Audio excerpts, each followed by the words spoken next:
Boa noite, tudo bem? Estamos aqui em mais uma aula. Hoje nós vamos abordar um tema que retrata também um período que nós já estávamos falando, né? Que seria então a democracia racial, que está ali junto compondo esse quadro de mecanismos criados, né, aí para inferiorização do negro na sociedade. A gente vai investigar um pouco mais esse tema, entender o que foi esse conceito que hoje é chamado de mito da democracia racial, mas que foi um conceito muito utilizado no século XX. Inclusive esse conceito ele foi validado por intelectuais, né, da sociedade brasileira. Então a gente vai investigar um pouquinho mais esse tema e ampliar um pouquinho mais o nosso conhecimento sobre esses mecanismos que eram utilizados nesse período, ainda mais para inferiorização dos corpos negros na sociedade, tá? Então, o que seria, né, o mito da democracia racial, né? Como que surgiu essa relação, né? Como que isso se tornou tão grandioso na população, né? No século XX, por que a população se apegou tanto, né, a essa teoria e a esse conceito que surgiu aí? Bom, então nós temos aí a definição de democracia racial como se fosse um conceito numa sociedade na qual não está imposta nenhuma desigualdade social, na qual não está colocada nenhuma divergência de acessibilidade entre etnias, entre diferentes etnias, né? Seria então um sistema desprovido de qualquer barreira legal ou institucional para a igualdade racial, tá? Uma sociedade na qual não tenha nenhuma manifestação de preconceito ou discriminação, tá?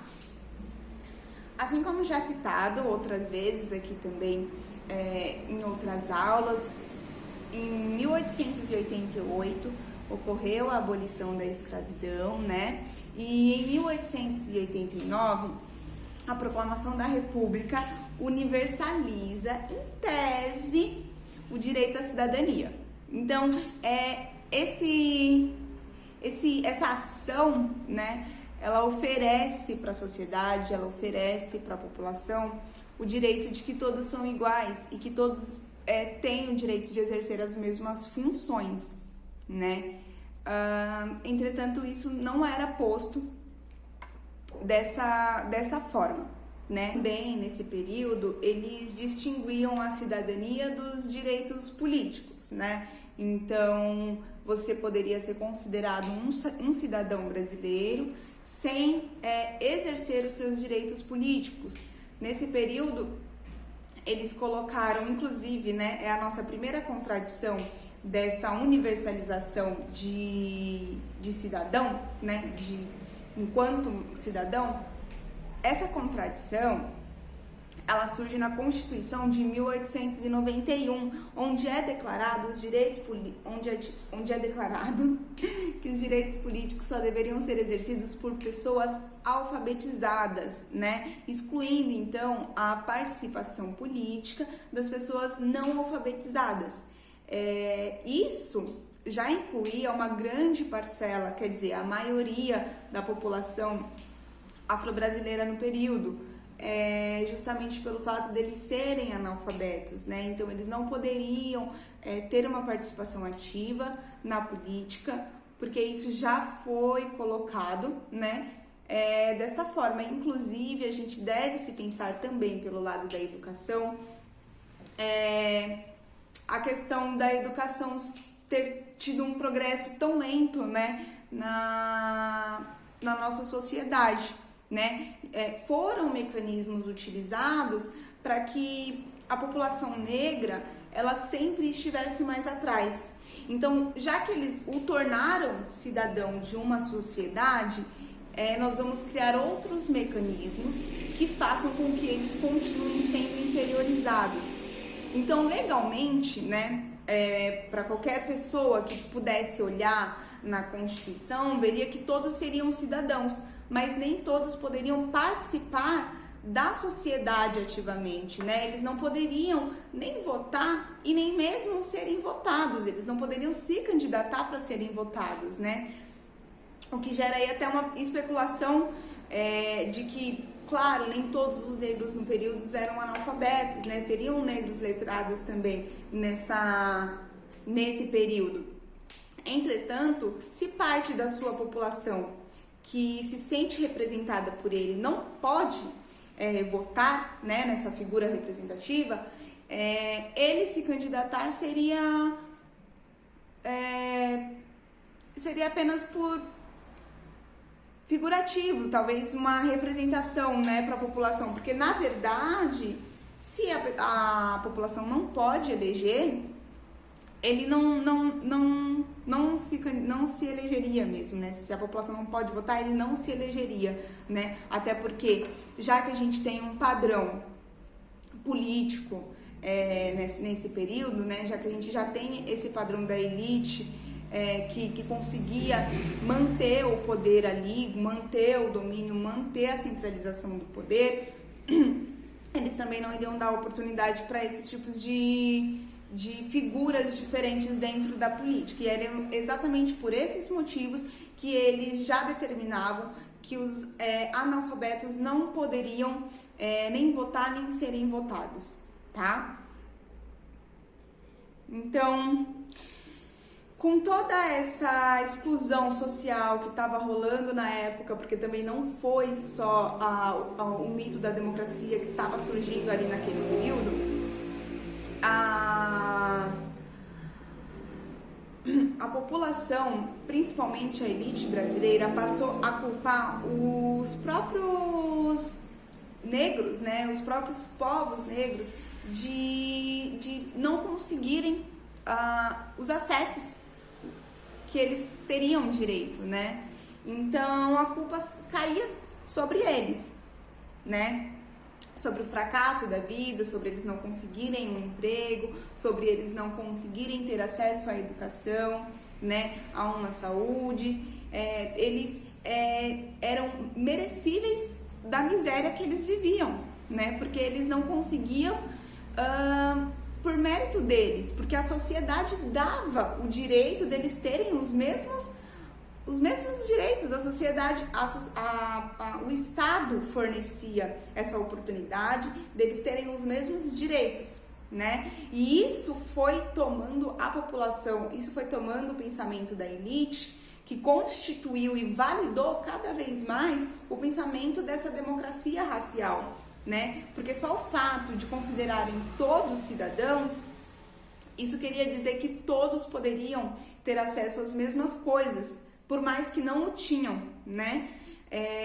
Então, isso já foi se crescendo, já foi se formulando e tomando uma concepção cada vez maior durante o século XX, né? Que foi o período que foi mais propagado esse mito e essa teoria, esse conceito.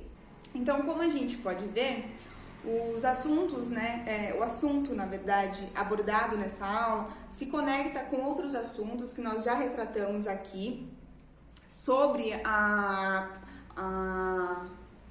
população negra, né, sobre as suas permanências e rupturas na sociedade. E a gente consegue aqui perceber que a abolição, ela trouxe uma ruptura muito grande para a sociedade brasileira naquele período, enquanto perca de mão de obra, né? A mão de obra brasileira, ela era toda constituída pela mão de obra escravizada. Então ocorre ali uma ruptura, né? E a população, né, pelo menos a elite brasileira, que era o que dominava, o que mantinha mesmo a centralização do poder, como eu já disse, ela estava preparada apenas para ter esses corpos como escravizados, ela não estava preparada para manter esses corpos na sociedade, né? Então, eles recebem milhões de africanos, eles escravizam milhões de africanos, né? Os portos brasileiros recebem milhões de africanos durante mais de 3 séculos. não tinha, né, como acontecer um retorno, né, não era pensado isso. Na verdade, eles vinham ou morriam aqui ou acabavam ficando, firmando as suas vidas, né, conseguindo alforrias e enfim.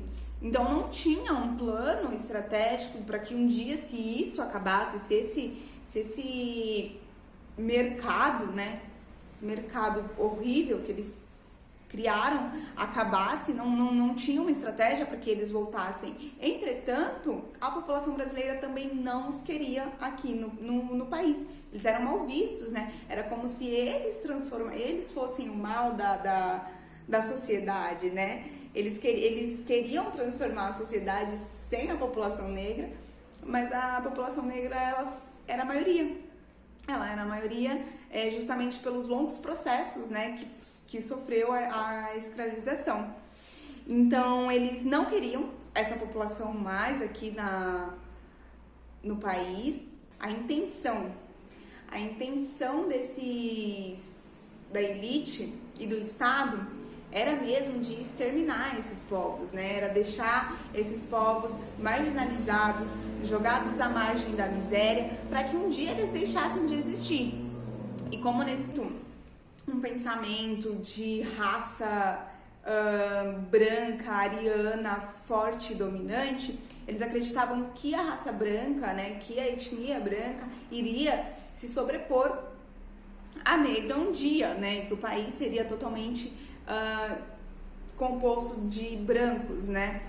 E então foi exatamente isso que o Estado proporcionou para a população negra, a miséria, né? Eles deixaram mesmo a população sem nenhum suporte, sem nenhum apoio, e as estratégias e os mecanismos que o Estado utilizou cada vez mais foram sendo introduzidos no pensamento e na sociedade para que isso se repercutisse e continuasse, né, na população, esses tipos de pensamentos, né? Então, a inferiorização do negro e dos corpos negros foi muito posta em pauta nos anos 20, né? Porque já que eles eram libertos, eles precisavam ainda continuar deteriorando esses grupos de alguma maneira. Então, eles acabaram criando diversos mecanismos que tomaram esse rumo, né? E um desses mecanismos nós já conversamos aqui, que seria então a mídia oitocentista, né? Que veio reafirmando o estereótipo do negro marginalizado, do negro incapaz de poder ter as suas próprias conquistas, o negro que depende do branco para conseguir as coisas, né? Ou então do negro estereotipado de maneira negativa como um bandido, marginalizado, né? Temos também a tese de embranquecimento. Elas todas culminam ali mais ou menos no mesmo período, crescem, né, ali no mesmo período.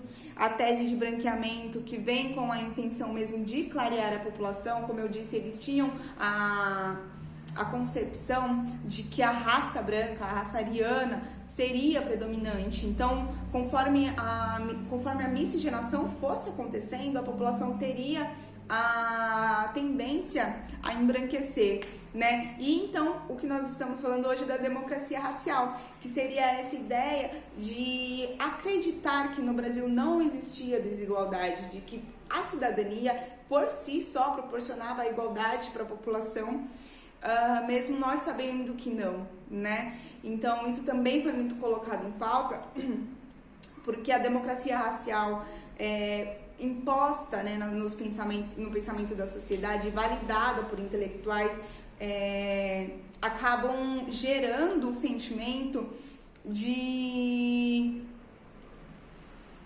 aceitação de que aquela população está bem, né? Então a elite também, durante esse período, passou a acreditar que não precisava debater e dialogar sobre a reintegração dessas pessoas na sociedade, né? Porque elas já acreditavam que elas estavam reintegradas por terem os mesmos direitos, acreditando que elas tinham as mesmas oportunidades. Bom, uma vez que esse mito ele foi adotado como uma ideologia oficial, os brancos e a elite na época, né, nesse período, eles passaram a se sentir aliviados, né? Eles se sentiram eximidos, né, da obrigação dessas circunstâncias em que a população negra se encontrava, né? Eles não se sentiam responsáveis pela miséria da população negra nesse período, né? O mito da democracia racial reforçou esse sentimento dentro deles. E a gente tem aí também o nascimento desse mito sendo impulsionado por diversas circunstâncias, né? A gente tem uma delas que seria a literatura produzida pelos viajantes que vinham até aqui e acabavam interpretando que essa relação dos negros com os brancos, ela era conciliadora, né? Era uma relação conciliável pela maneira na qual eles enxergavam, né, a sociedade. Porque entra aí também um outro ponto que impulsionou muito o mito da democracia racial, que seria a tradição de comparar com o sistema racial estadunidense, né?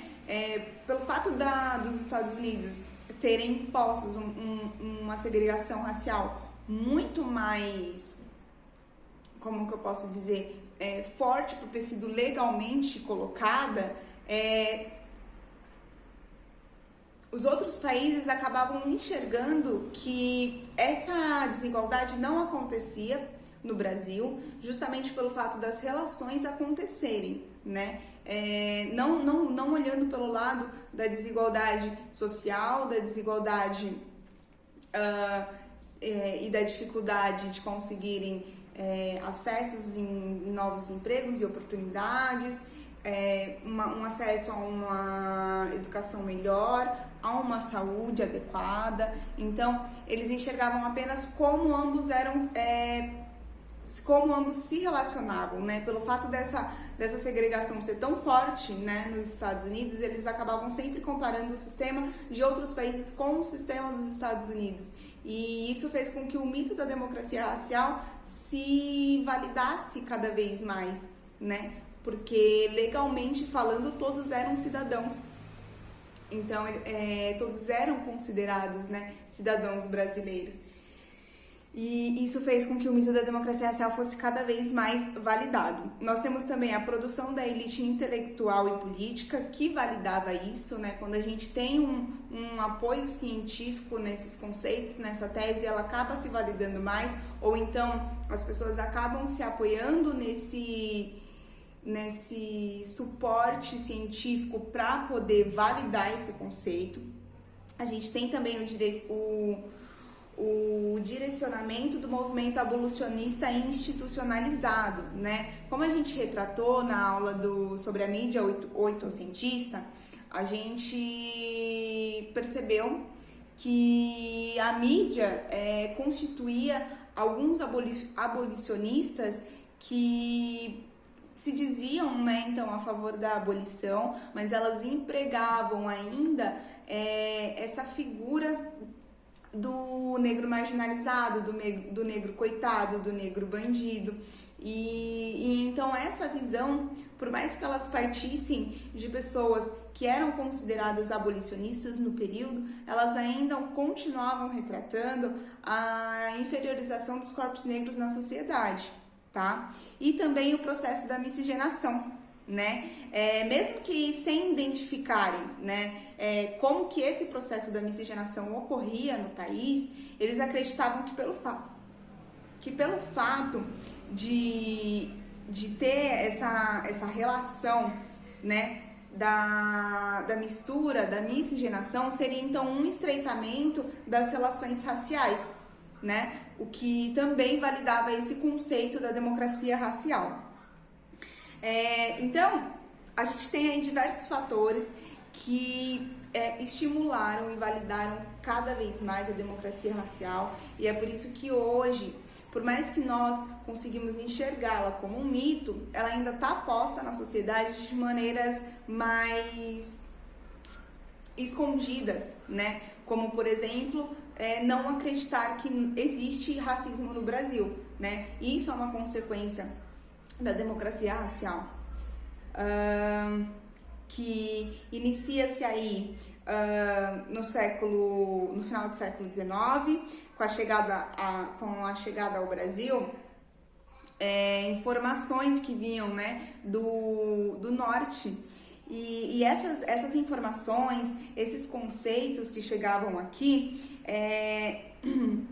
eles traziam doutrinas, né, de racismo científico. Eles realmente se apoiavam na ciência como uma forma de validar todos esses tipos de discriminação. Então vem aí o darwinismo social, né, e uma forma um pouco mais ousada ou mais extremista, nós podemos falar, seria a supremacia racial dos brancos, tá? Então, de um lado chegavam essas informações do Atlântico do Norte, sendo totalmente apoiadas pela ciência, e do outro, aqui nacionalmente, esses conceitos e essas teorias, elas dialogavam já com as relações que aconteciam aqui, né? Então, foi meio que juntou o útil ao agradável para eles, né? Chegou uma informação, chegaram conceitos, né? Darwinismo social, conceitos apoiados na ciência, que poderiam validar essas discriminações que já ocorriam nacionalmente, e para eles foi super válido, né? Dar continuidade com isso e interiorizar isso na sociedade brasileira, por conta da lei de Jim Crow, né, do sul dos Estados Unidos. Então, como ele tinha uma aversão ali a essa segregação sulista estadunidense, para ele a democracia era aqui, a democracia racial era aqui no Brasil, né? Então, ele compôs obras que validaram mais ainda esse conceito na sociedade. Rolava ali no período também uma contradição interna um pouco menor, mas que não passou despercebida pela imprensa negra no período que foi analisada, que seria então a questão de, mesmo com toda essa democracia racial, com essa igualdade que era pregada, que existia no país, ainda assim havia uma preferência, né, que seria então o resultado da tese da introdução, né, da tese do branqueamento, né, que seria a preferência, né, o resultado seria a preferência em povos miscigenados que tivessem a pele não tão retinta, né, do que necessariamente aquelas pessoas que teriam ascendência africana, né? Tinha um peso na balança, né? Havia um miscigenado, e quanto mais próximo esse miscigenado se parecesse com as características do branco, mais aceito ele seria na sociedade, e isso já acontecia nesse período. E quanto mais esse miscigenado tivesse a pele retinta, menos aceito ele seria, ou seja, ele seria mais excluso, né? E essa diferenciação gerou até um outro conceito que nasceu recentemente, né, ali por volta de 1992, que seria o colorismo, né, que é um estudo que fala sobre essa questão, né, de um grupo étnico, que seria os negros, sofrerem distintas discriminações por um ser mais claro e outro mais branco, né, que é resultado da miscigenação, da tese de branqueamento, que rolou aí no final do século XIX no Brasil, tá? Uma das dimensões psicológicas, né, do mito da democracia racial no país seria então esse complexo de superioridade branco, né, e o complexo de inferioridade no negro, jogando para o negro toda a responsabilidade dos infortúnios da vida que ele tinha, né, da vida que ele levava, colocando para ele toda a culpa de que ele não tinha conseguido por mérito dele, que ele não conseguia se adaptar à sociedade, ao mundo urbano e fabril, às tecnologias que estavam rolando na época. A responsabilidade era inteiramente dele. E além disso, eles também introduziram nos pensamentos da população negra de que esses acontecimentos, né, que aconteciam em suas vidas, eles eram por conta individuais, né? Eles eram causados pela sua individualidade. Eles não acreditavam que esses acontecimentos eles poderiam passar por uma luta coletiva, né, de transformação desse sistema, né, o que acabava dividindo também o poder dessa população, que por ser grande, por ser maioria, poderia ali em qualquer momento se rebelar, né, apesar de resistências que houveram menores aí durante o século XX. Isso poderia acontecer de uma maneira massivamente, né? Então eles conseguiram realmente introduzir tanto nos pensamentos brancos, no pensamento dos povos brancos, que eles não tinham responsabilidade nenhuma do que aconteciam com a população negra, quanto a população negra acreditar que era inteiramente de responsabilidade dela tudo o que acontecia em sua vida, né? Que ela era realmente exclusa da sociedade por sua responsabilidade e incompetência, né? E que eles não poderiam transformar isso por meio de algum movimento coletivo. Isso seria realmente de responsabilidade individual de cada um, né? As críticas à democracia racial, ela começa a surgir, claro, por um movimento negro, né, na imprensa, né, que seriam então aí os intelectuais afro-brasileiros, na imprensa negra ali durante os anos 30 e 40, que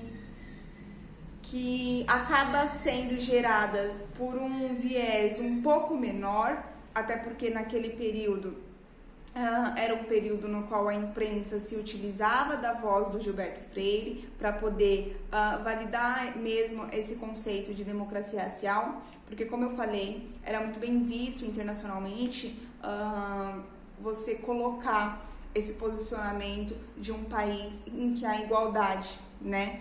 E as pessoas realmente acreditavam nisso, né? As pessoas que não conheciam o Brasil realmente acreditavam que era dessa forma. Então, o conceito, né, que o Gilberto Freire validava ali e era divulgado em mídia era incontestável. Então todas as críticas que eram realizadas ali, que começaram a ser realizadas a partir desse período, elas acabavam sendo feitas por uma mídia sempre um pouco menor, um pouco mais fora da centralização do momento, tá? Em resposta aos recentes horrores do Holocausto e da tomada do nazismo na Europa que tinha ocorrido, a Unesco tinha se comprometido em acabar com a discriminação no mundo, né? E através disso ela decide então averiguar como que acontece as políticas de igualdade no Brasil, né? Na prática, como que acontece, porque realmente as pessoas acreditavam que existia uma igualdade racial aqui no país. Então, é contratado, né, umas equipes para realizar esse tipo de pesquisa. Essa pesquisa ela é realizada nos centros urbanos mais habitados, que é São Paulo e Rio de Janeiro, e ela é feita também em algumas cidades do interior de Minas e do Nordeste, né? A pesquisa da Unesco, ela não só constatou que existia uma desigualdade racial no país, como ela também determinou e expôs evidências de atitudes de estereótipos racistas que ocorriam aqui. O resultado dessa pesquisa, ela estimulou que outras pesquisas também fossem feitas aí já por estudantes, pesquisadores, intelectuais afro-brasileiros que queriam entender mais a fundo essas problemáticas sociais do país, né? E aí, com um suporte maior já na segunda metade do século XX, essas pesquisas elas começaram a ser mais avançadas e os resultados eles começaram a escancarar cada vez mais a tamanha desigualdade que existia e existe no nosso país. Então, com todos esses resultados dessas pesquisas sendo expostas, esse conceito de democracia racial, ele foi caindo em desuso, né? Ele já não tinha mais tanta validade, justamente pelo fato de ser comprovado de que a desigualdade ela existia e ela era grande, tá? E aí, com a queda do mito, né, quer dizer, com a queda do conceito de democracia racial, que hoje se chama o mito da democracia racial, as pessoas passaram a compreender melhor essa desigualdade que existe no país, mas ao mesmo tempo, esse conceito ele deixou as suas consequências, os seus resultados, né? Foi quase um século introduzindo isso no pensamento da sociedade e isso teve as suas consequências, como por exemplo,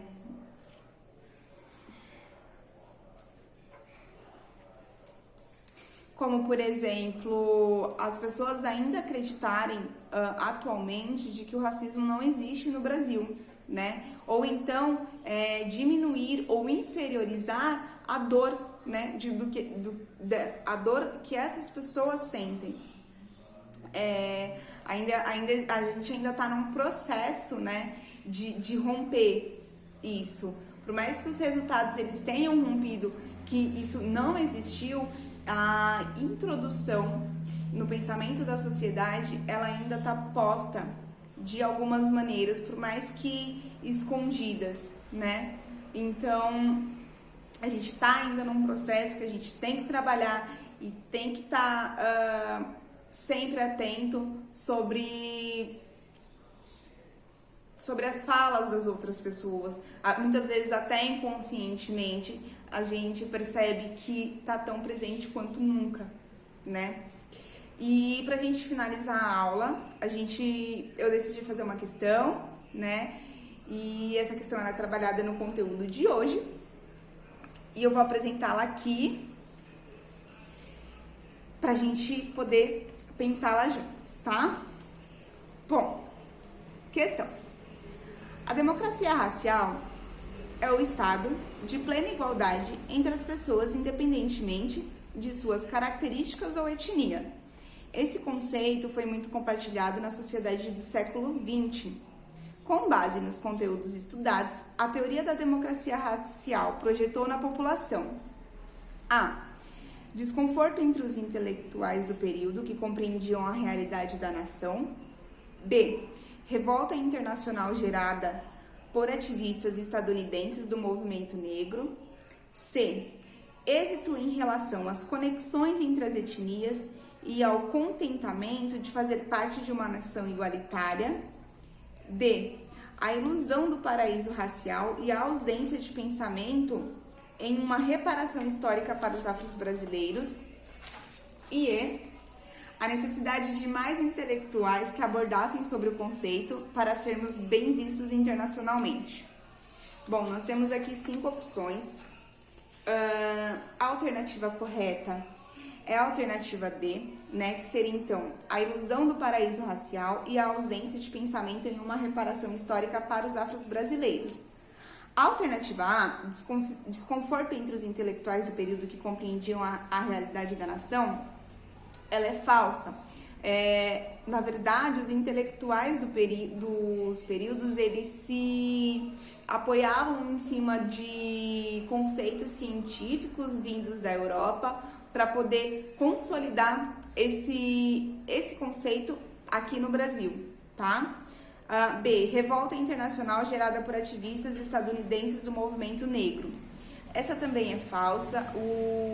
Os Estados Unidos ele passava por um processo completamente particular e individual que eram deles, e o movimento negro dos Estados Unidos naquele período estava focado no movimento deles e em conquistar as metas deles que eles precisavam, né? Até porque, como eu citei, a segregação lá ela era legal, né? Então havia uma divisão extremamente exposta na sociedade, né? Então eles estavam realmente batalhando para alcançarem as suas conquistas e, enfim, né? Essa alternativa não procede. A alternativa C. Existe êxito em relação às conexões entre etnias e o contentamento de fazer parte de uma nação igualitária. Essa questão ela também não é verdadeira, né? Por mais que existisse uma falsa sensação na elite brasileira de que havia essa igualdade, ela não é verdadeira, ela não condiz com a história, então ela é falsa. E a alternativa E que nós temos seria então a necessidade de mais intelectuais que abordassem sobre o conceito para sermos bem vistos internacionalmente. Essa alternativa ela também é falsa, não foi um movimento que ocorreu no país, nós já tínhamos intelectuais suficientes que validassem esse conceito no país, que culminou em tantos resultados que são sentidos até hoje. Tá bom? Eu espero que vocês tenham gostado dessa aula, que vocês tenham compreendido um pouquinho mais de um dos mecanismos que auxiliou aí na inferiorização dos povos negros na sociedade brasileira. Tá bom? Um beijo e grande abraço.